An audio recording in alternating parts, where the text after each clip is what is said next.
Hi, welcome to Knitwhim Podcast. Today is January 22nd, and it's Wednesday. I am Lindsay, also known as Knitwhim, and thank you for trying me out. Especially new people, thanks for trying me out. I'm still working out the podcasting thing, so it's a little bit of trial and error, but we're getting there. Returning viewers, thank you. You're awesome. Whew.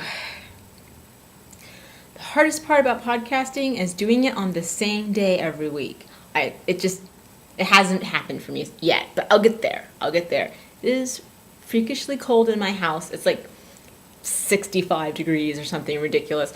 I know that to a lot of people that's going to sound really warm right now, but for me that's cold. I can't wait for summer. Anyway, I don't have a whole lot in the knitting and crafting department, so this episode is going to be maybe a little short, but I have a lot of enabling. So, not a lot. Yes, small amount of enabling that's going to be very dangerous for a lot of people. Okay?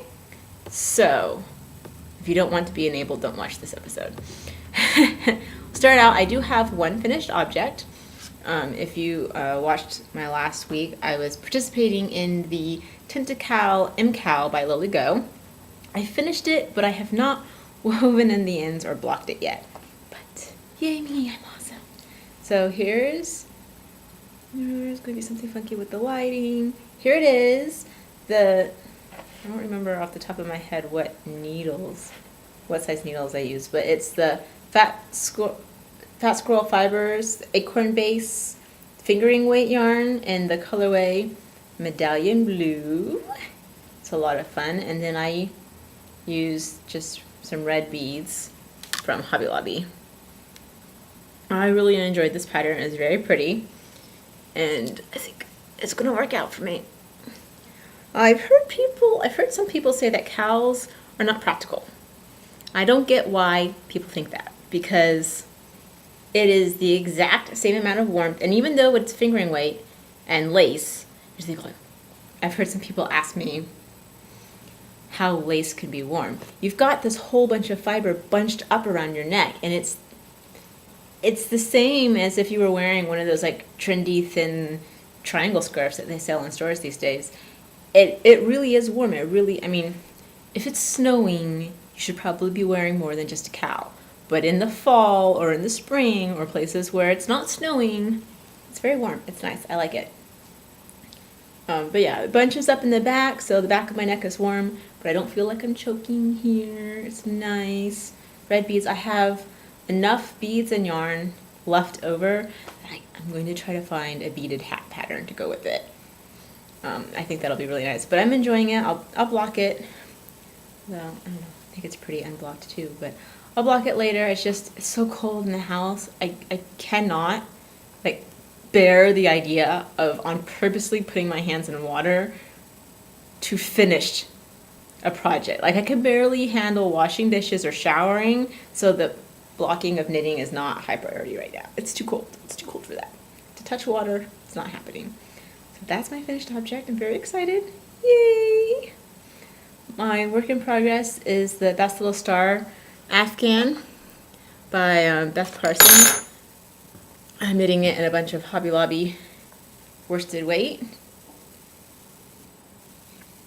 Here's my progress. It won't lay flat because I haven't started weaving in the ends yet, so I have all these ends on the back. Every time I change a stripe, I just have them all hanging out there. I'll fix that later. But I'm just going. I don't really have a plan for the order I'm doing the stripes or the number of stripes. It's just sort of happening. It's getting bigger. I had a problem where from this center out to each end of the points should have the same number of stitches, and somehow I managed to have 2 more on one side than the other. I'm not really sure what I did to create those 2 extra stitches on one side, but I had to pull out 3 rows in order to fix it. But now I'm back on track, and I've surpassed where I was, so it's all good. I'm enjoying that. It's not very hard. It's just double crochet over and over and over again. But there's I'm using 4 skeins right now, and I'm already like kind of running low. So low on the dark blue that it fell apart on me. It got very loose, and then it just sort of like gave up on life and died. I was pulling from the center because the Hobby Lobby balls pull from the center really easily, except then they collapse like this. I've never really pulled from the center before, but I decided to try it because the Hobby Lobby skeins are really long like this, and so when you're pulling from the outside, it's a lot harder to get it to, like, if you tug on the string to get it to roll. It doesn't want to roll as much as it would if it were actually a ball shape, and so pulling from the center is, you don't have to tug on it as much. But then it collapses, so, oh well. So knitting. That's it. I have one finished object, one work in progress. Now, I am going to share with you a moment of sadness and pain. Warning for knitters who are emotional, who have problems with loss. Do not watch this segment. I am about to frog my seedling dream hat live for you. And by live, I mean recorded, and then you can watch it later. I made so many mistakes with this hat, starting with I underestimated how tight my gauge was going to get doing the stranded color work. And you can see I already took the needle out because I needed it to swatch for another project. So first I underestimated what my gauge was going to be knit stranded, and then I cast on the medium size instead of the large size. The medium size is for like an 18-inch head. My circumference is 21 inches. So it was doomed to fail. So I'm frogging it right now in front of you, and I'm going to reknit the same pattern in the same yarn. It's just, woo! And this is alpaca, and this is one of the reasons why I wanted to do this. The alpaca loves itself. And so as it's like frogging it, it's especially not fun because it's not really felted to itself, but it's definitely kind of sticky. And these are things that I'm trying to pay more attention to when I choose what yarn I knit with. It's like something that you're doing in color work that you might have to frog. You might not want to do in alpaca if sticky yarn bothers you when you're frogging, because it'll just stick. I'm not going to do the whole thing on camera, but oh, the horror! It's sad, but it's not that sad. I'll reknit it. It'll be fun. Yeah, that's really it. It's everything for knitting. Now I do have one spinning FO. I think I might have mentioned this on the show before, but this is 1.8 ounces of mystery wool that my sister brought for me to spin on Thanksgiving. And the irony of the fact that she brought it for me is that apparently the fiber was something I originally purchased for her at Maryland Sheep and Wool. She doesn't spin. I don't know why I bought her fiber. Maybe I was being ironic. I don't know. So it's been years. I don't have any memory of actually buying the fiber. She brought it to me. I spun it all in one long piece as one single, and then I chain plied it. And it's mostly fingering weight-ish. Mostly. And it's 190 yards approximately. So I'm happy with it. It just reinforces to me how much I really, really, really prefer spinning solid colors. Because I look at this and I just feel this sense of peace that I don't get when I'm spinning the fancy hand-dyed roving, because barber pulling and stuff is pretty in the skein, but it makes me twitchy, and I'm not really sure it's going to knit up. I don't know what I've done with this shawl. It's a disaster. Oh, that's because I'm looking at myself from the camera and forgetting that it's backwards. Whatever. Yeah, I'm not really... I love spinning the multicolored hand-dyed roving, but then it becomes yarn, and I don't like knitting variegated stuff. because it drives me crazy. I like solid colors.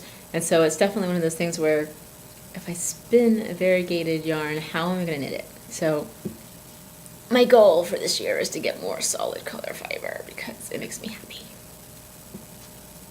Okay, now for the enabling. My shipment from Eat Sleep Knit came in the mail today. I was super excited. That's why I'm recording this episode. I was so excited. I got home, the box was there, my husband's at work, all of my friends are at work. I had to tell someone that my yarn came in the mail. I need to tell someone because I'm so excited. So I'm telling you, even if this episode is only 20 minutes long, I'm telling you. I'm hoping to knit like 3 sweaters this year. So I put in my first order for sweater yarn. And one of my goals is to knit sweaters that are not itchy, because I actually have knit 3 sweaters in the past. I knit 2 sweaters that I consider successful and that fit me, and 1 sweater that was frogged horribly.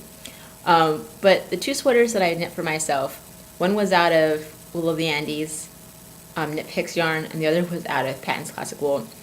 I break out in a rash on my shoulder and arm if I wear them for more than 15 minutes. So I got some yarn from Eat Sleep Knits, and I was originally planning on getting Malabrigo Rios because that yarn is so delicious and I love it, and it's soft. I knit a hat recently out of it, the Chelsea Market hat, and it was gorgeous, and I did a swatch and it was amazing. And then I went to the Eat Sleep Knit website. They were out of stock of a lot of the colors that I liked. And the biggest problem with Malabrigo yarn is that they do not do solid colors. Most of their color, like the best thing you can get is sort of like a kettle dyed, and even that is more variegated than I would like. And there are a couple of colorways that I thought I could live with, and they were all sold out. And the other colorways, I was like, I cannot knit a sweater out of that. So I was trying to find other alternatives. And I don't like buying yarn that I've never knit with, because, you know, one thing I always want to know is, how's it going to wear? Is it going to pill? Is it going to look ugly after one wear? You know, what's my gauge going to be like? Because just because it says worsted weight doesn't mean it's going to be the same gauge as the other worsted weight you just knit on the same needles. All those things. And so I tried to look up all the different yarns on Ravelry, and it just didn't work out for me because, honestly, the review comment section on the yarn on Ravelry, not helpful. You only get 2 types of comments: people who really, really love the yarn and people who really, really hate it. And it's not useful for picking a brand, in my opinion. So I figured all the brands on Eat Sleep Knit are pretty high quality, and so I probably should just be able to trust all of them. I went with Lorna's laces for one simple reason: they had the color I wanted. I've knit socks with the Lorna's laces fingering weight yarn, and I tried to crochet fingerless mitt last summer out of the Lorna's laces fingering weight, and I made so many mistakes with that crochet. I ripped it out 5 or 6 times and redid it, and it held up to all that frogging. So it's not the worsted weight, but I feel like probably similar levels of quality across. So that's why I went with Lorna's laces. I just got it in the mail. I got 5 skeins. This pink color. It makes me so happy. This is going to be a sweater soon. And this brings me to a dilemma. Oh, what's the colorway? I think the colorway is Mirth. Let me just super double check. Yep, Mirth. I was torn between either getting Mirth or the Desert Rose, but the photo quality on the Desert Rose on the Eat Sleep Knit website, it looked practically white with a pink tinge, or like grayish with a pink tinge. And then I was trying to find pictures of that colorway on Ravelry, and the colors were so wildly different. I was like, I don't know which color is actually what this color is. So I went with Mirth because the pictures were all similar on Ravelry. It's like, I know what Mirth, it looks exactly the color that I thought it was going to be. So I'm very happy about that. That's the other thing about buying online. You have to be willing to handle a little bit of surprise. I'm really excited. I got 5 skeins, and I did already knit a swatch with the Malabrigo, And I was, on that swatch, I was getting, I think I had to knit on size 7s in order to get the suggested gauge. So I'm going to start with that size to do another gauge swatch for this one. And based on what my gauge is, I'll either, if I can get gauge on the right needles, I'll probably knit the extra small because I'm tiny. But if it knits up the same way as the Malabrigo Rios, I'll probably end up knitting them on like something ridiculously small, like size 2 needles, and knitting the small size to compensate for not having the right gauge. So we'll see. It'll be exciting, and I can promise that you will get updates about my swatching. And I'm going to do the whole thing. I'm going to make the giant square swatch, because normally when I swatch, it's just this tiny little thing, and then I rip it out right away and cast on with it.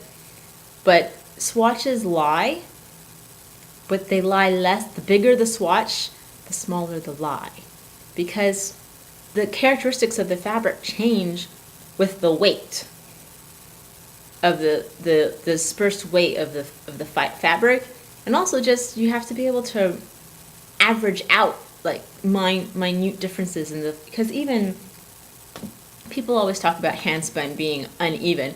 Even store-bought yarn is not universally the same width. And now that I've been spinning, I notice that a lot more. I'll be knitting worsted weight yarn and I'll find like a spot that's significantly thinner in this store-bought worsted weight. That's why you need to knit bigger swatches. And I've known this, but I usually just ignore that fact. Sweaters are really important though. So I'm going to wash it, I'm going to take stitch gauge, I'm going to do row gauge, and I'm going to measure the actual dimensions of the swatch. And then I'm going to wash it, I'm going to do the same measurements on it while it's wet, and then I'm going to do the same measurements on it while it's dry and compare them. And the row gauge is actually really important to make sure the sweater is going to fit you right, because if your row gauge is off, that's how you get sweaters that are too long or too short in certain parts of your body. So I'm gonna pay deep attention to that. Super excited. The pattern I'm choosing to do is Bloomsbury by Svetlana Volkova, sorry. Bloomsbury pattern. It's really pretty. You'll notice that the color of my yarn is kind of the same color as the sweater in the picture. It's not an accident that I picked that pattern. It has this really pretty lace detailing on the sleeves, which I really, really, really like. And then there's also pretty lace detailing on the back. Not so sure about the back detailing, because then you definitely for sure have to wear a shirt under it. Which, I mean, you probably have to wear a tank top under it anyway, just because when I knit to gauge and worsted weight, there's usually like a little bit of space you can see through the stitches. I'm really excited, and my dilemma is I have a couple of friends who did the Nerd Wars with me for Tournament 9, and I swore off of it. It's like, I'm not doing Tournament 10, no more Nerd Wars, I'm done. I hate games are fun, but I hate deadlines, and this is horrible. Whoever came up with the idea of a game with deadline knitting is just a horrible, horrible person, and I hate it. And now I have this yarn, and I'm like,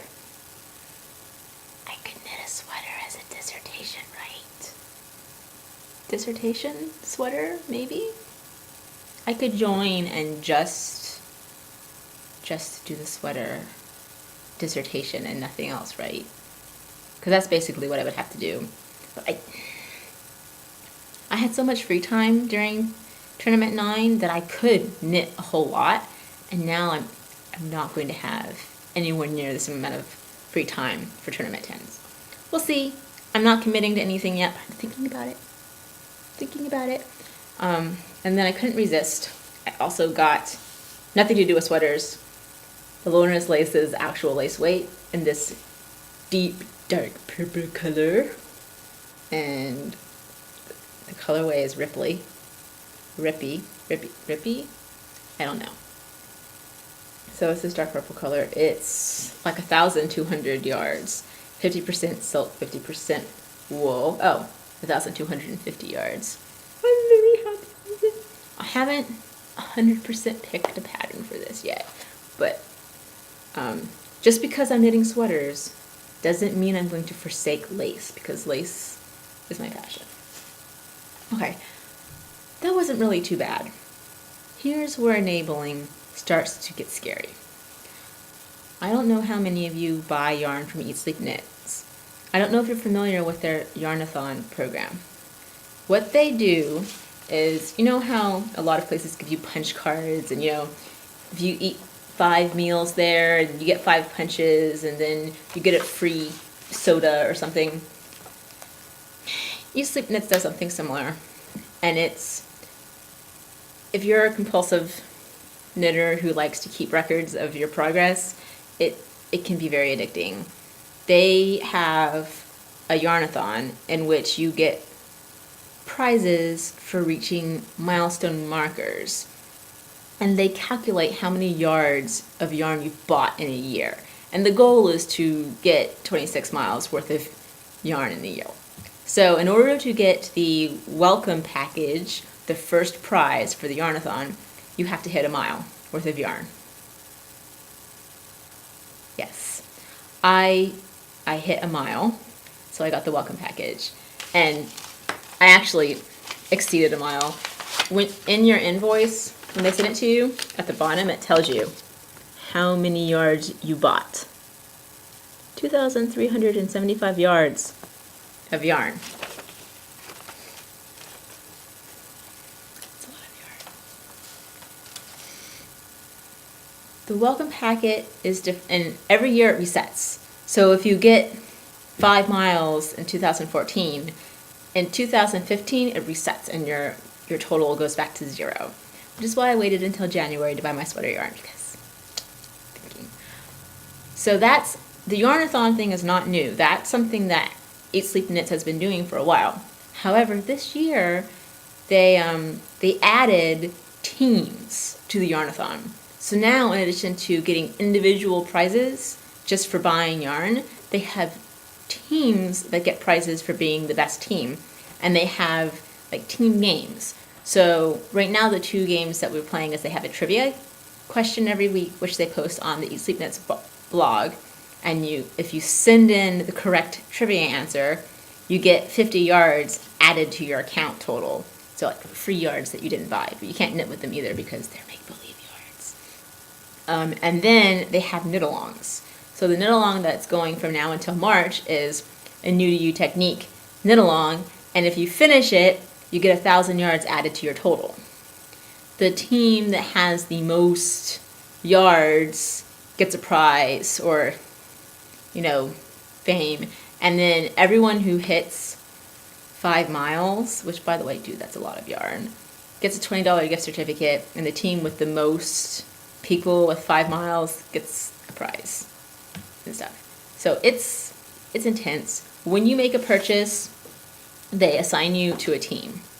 And if you've already made a purchase before, you've already been assigned to a team. You can go in and log into your account, and it'll tell you, the same place where it tells you what your yardage is, it tells you what team you're on. And the teams are, let's see, Stitchosaurus, Robo-Knits, Octopearls, and Fiber Monkeys. And I have to say, I'm a Fiber Monkey. Really wish I were an Octopearl. Octopuses are my thing. And if you don't like your team, you can email them and they'll change it for you. But I've already been chatting in the group and everything, and now I'm committed because I got my welcome to the Eat Sleep Knit Yarnathon letter, and it tells you I am in Team Fiber Monkeys. And last year the welcome package prize was a bunch of the color cards. So it's the stock cards, and it had samples of each of the different brands that Eat Sleep Knit carried, so you could see the little tassel from Dreaming Color Starry, or feel the different cashmeres. This time it came with a bunch of goodies. So I got Eat Sleep Knit sticker, Eat Sleep Knit pen, which is orange. I love orange, and an Eat Sleep Knit Yarnathon button, the handy team-specific Fiber Monkey notepad, and my absolute favorites, I've always wanted one of these. I just have one of those cloth sewing measuring tapes. I've always wanted I don't actually know what they're called. Is there a specific term for a measuring tape that's like that? I always just called them the fancy circle measuring tape. I've always wanted one, never had one. It's pink. It's like the same color as my yarn. Well, not that yarn. Same color as this yarn. I wonder if that was a coincidence or not. What do you think? It's pretty dead on, right? It makes me so happy! Yay, prizes! So, yes. The other thing, this is probably what Eat Sleep Knits is most famous for. Not new, but cool nonetheless. When you purchase from their store, you get a Yarn Lotto scratch card. I haven't scratched mine yet because I thought you would like to scratch along with me. You get a scratch card, and if you win a prize, you can mail it in. So people win like $5, $20, a skein of yarn, 5% off. I'm going to scratch this. Ooh, am I going to win something? I don't know. Uh-oh. I've got two $20 store credits up.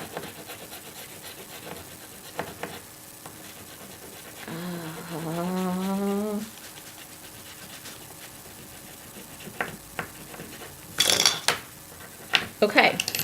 I won $5. So you can see I had two $20 store credits and a $50, but I got the 3 5s. That's exciting. Yay! So I can mail that in and apply it to my next purchase for more yarn. Fun. And that is honestly, sincerely, lollipop.